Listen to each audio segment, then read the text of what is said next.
Have you ever stopped to wonder if certain habits during sex might actually be doing more harm than good, especially as we age? The truth is, staying sexually active later in life is a beautiful and powerful reflection of overall health. It shows vitality, emotional openness, and the ongoing desire for human connection. It's a reminder that passion doesn't fade, it evolves. But just like everything else that changes with age, intimacy shifts too.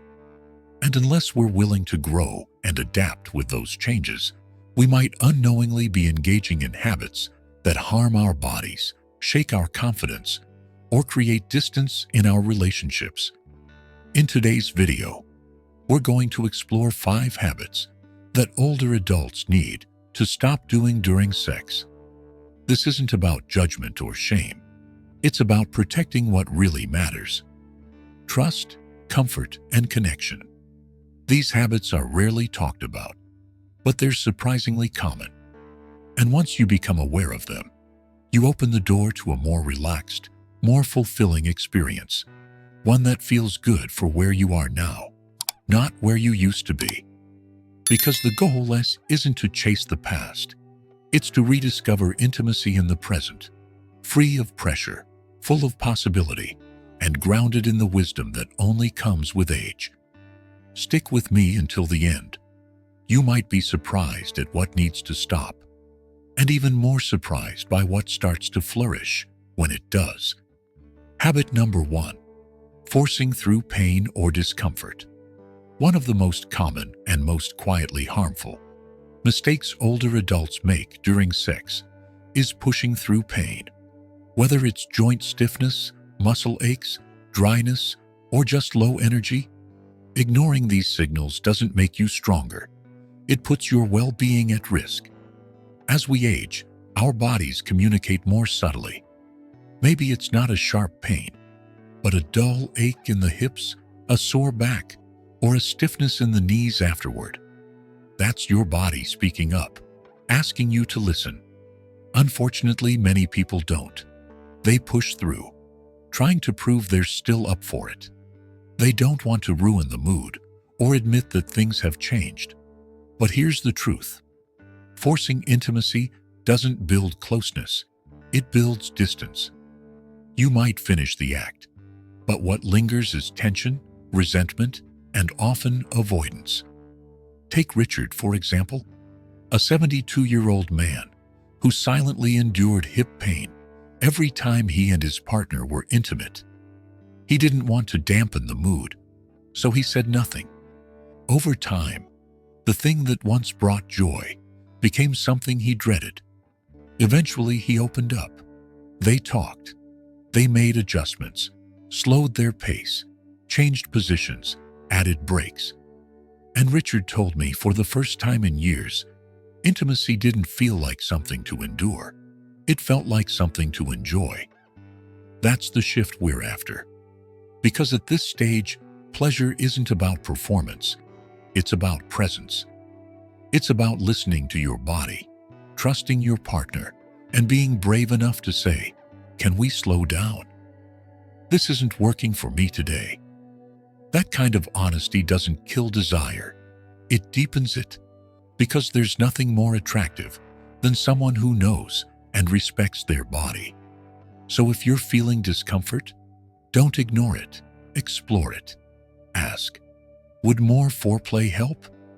Could a supportive pillow ease the pressure? Is there a better time of day when your body feels stronger?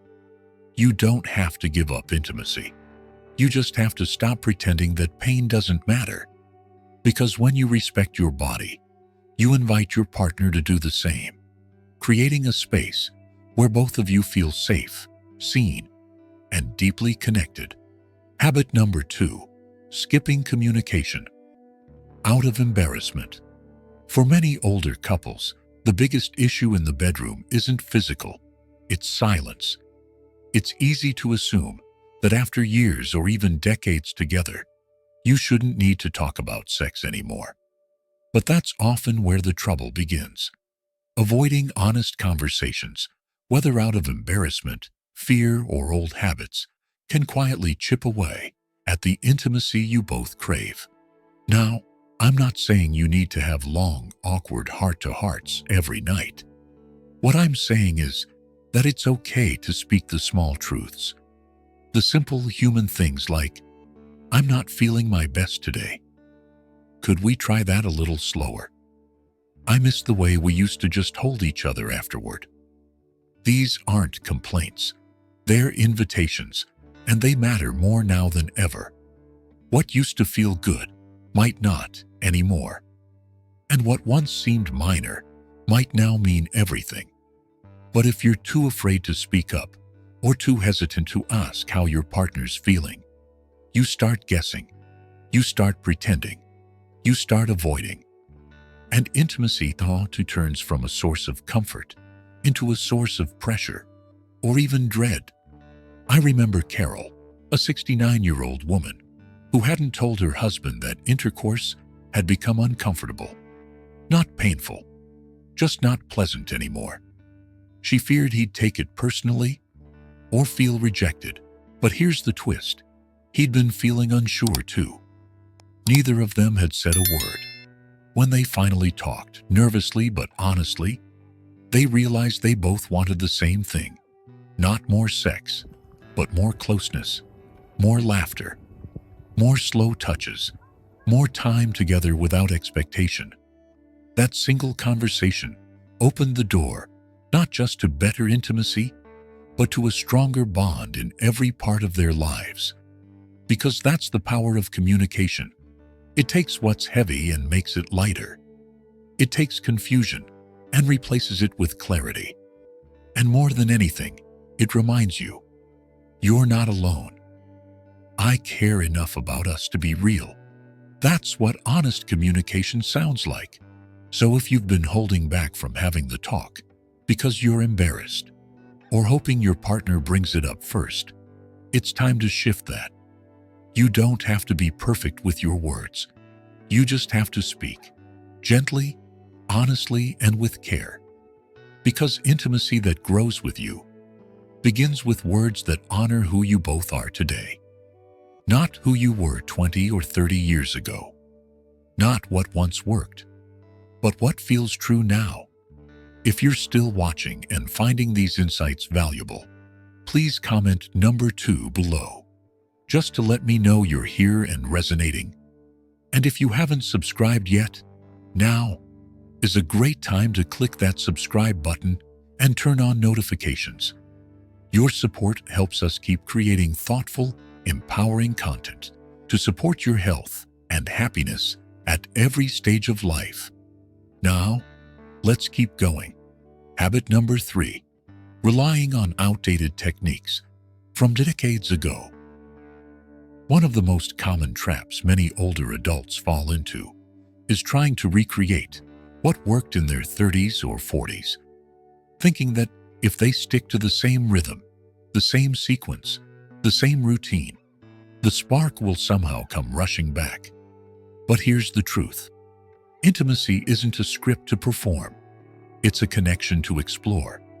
And just like your body, your desires, and your energy have changed with time, so should your approach to intimacy. For many couples, years of routine create familiar patterns, a certain way of beginning, a certain pace, a way things always go. But what once brought pleasure can, over time, begin to feel mechanical, or worse, uncomfortable, rushed, or emotionally distant. The problem? We often keep repeating these habits not because they still feel good, but because they're familiar. And breaking that pattern feels awkward or even risky. I remember speaking with a couple, David and Ruth, both in their 70s, who told me they felt like they were going through the motions. I asked what had changed. They paused and said, "Honestly, nothing." And maybe that was the issue. They had been following the same exact routine for years, believing that sticking to it would eventually bring back the magic. But it hadn't. Not because they didn't love each other, but because they hadn't adapted to who they had become. So they tried something different. They slowed everything down. They stopped treating intimacy like a checklist. They got curious again, trying new kinds of touch, experimenting with different positions, even exploring different times of day when they felt more energized. And what returned wasn't just physical pleasure, it was emotional connection. And even more than that, it was curiosity. Because when you stop trying to copy the past and start exploring the present, you rediscover something powerful. Pleasure isn't about repetition. It's about attention.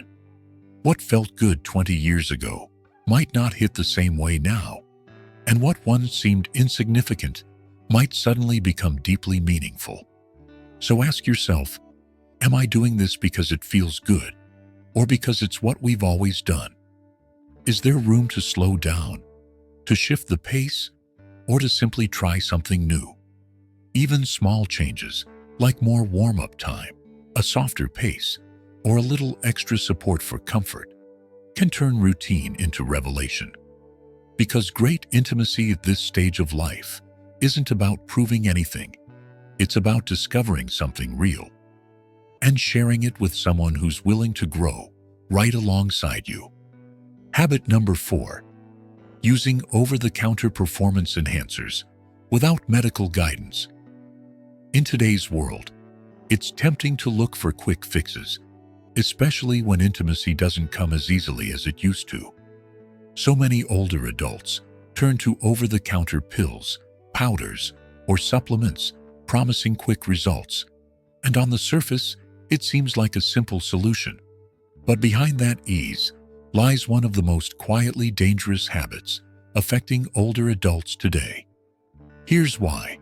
Most over-the-counter sexual enhancers are not regulated like prescription medications. That means the ingredients aren't always clearly listed. And in some cases, they include unapproved drugs, hidden stimulants, or dangerous compounds that interact poorly with common medications. If you're on blood pressure meds, heart medications, or diabetes treatments, adding an unregulated supplement, even something that says all natural, can lead to serious complications. We're talking about dizziness, fainting, dangerously low blood pressure, and in some cases, cardiac events during or after intimacy. Even prescription performance aids, while helpful for many, are not one-size-fits-all.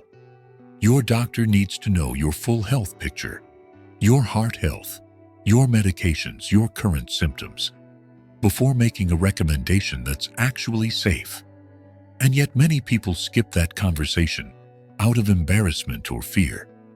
They order something online or grab a bottle from a gas station shelf, hoping for a little help, and end up gambling with their health. I think of Walter, a 75-year-old man who started taking a so-called natural supplement without telling his doctor.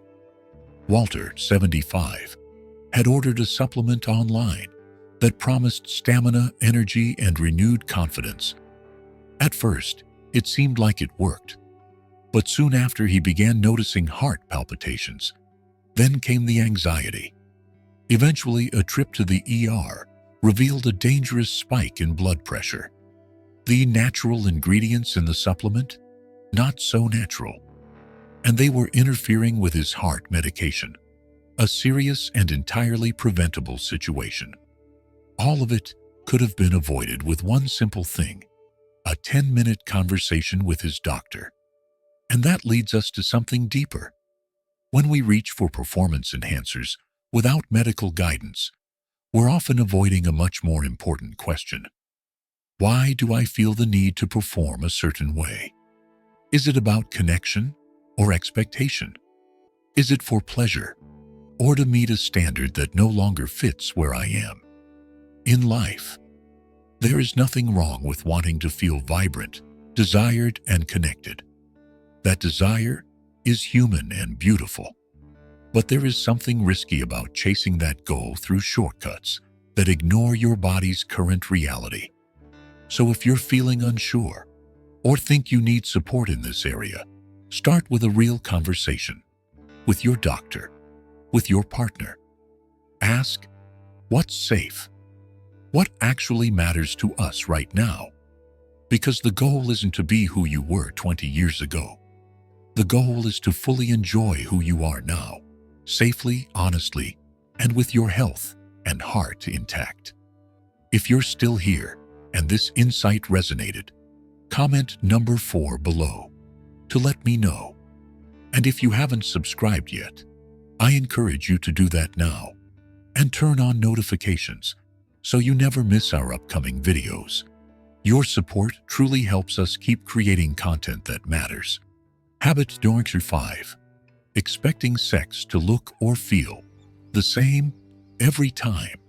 One of the most persistent myths about intimacy, especially in later life, is the belief that it should still look or feel the same as it did decades ago. Same positions, same rhythm, same kind of climax. But if you're clinging to that expectation, comparing each experience to a younger version of yourself, you might be missing out on the joy and depth that's still possible right now. Here's the truth. Bodies change, minds shift, emotions evolve. What you crave at 68 might be completely different from what you longed for at 38. But that's not a loss, it's growth. Intimacy at this stage of life isn't about reaching a goal. It's about deepening a connection. When you let go of rigid expectations, you create space for something far richer. Curiosity, creativity, comfort. But when you cling to how things used to be, you risk setting yourself and your partner up for guilt, frustration, or quiet disappointment. I've heard it so often from couples. One says, "We're not doing it like we used to." The other quietly confesses, "I feel like I'm not enough anymore." But what they're both really saying is, "We miss feeling close, and we don't know how to find our way back." And the answer isn't usually about doing more. It's about doing things differently. I once spoke with a couple in their early 80s who had completely redefined what intimacy meant to them. They let go of focusing on frequency or finish lines. Instead, they focused on presence. They described it as more fulfilling than anything they'd experienced in their younger years. Not because it was more intense, but because it was more real. Letting go of expectations isn't about giving up. It's about opening up to new experiences, new conversations, and new ways of connecting. Sometimes the most powerful moment isn't the grand finale. It's the soft beginning, the long conversation after, the shared silence in the middle of the night.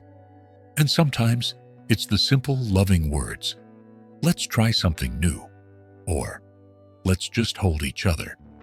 Sex and intimacy at this age don't need to follow a script.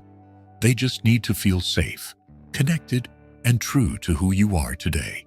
And once you stop measuring today against the past, you might find that the present is offering something even more meaningful. Final thoughts.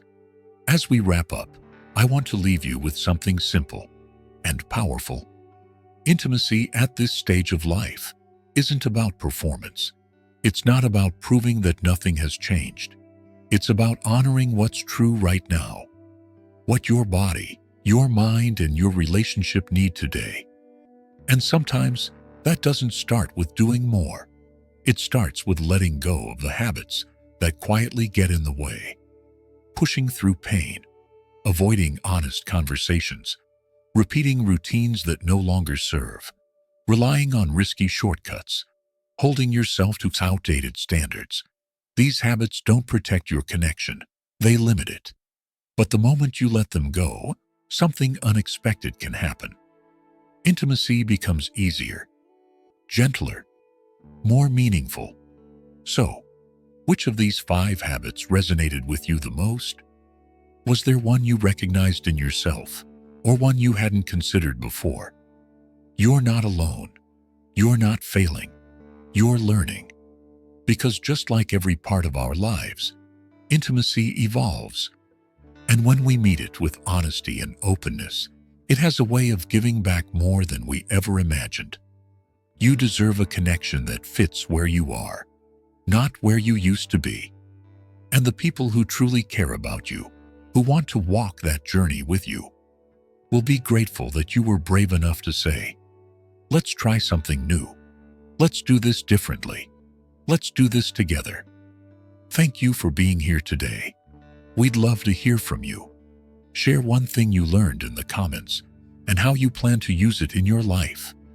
Reading your stories and reflections gives us so much motivation to keep creating content that uplifts and empowers.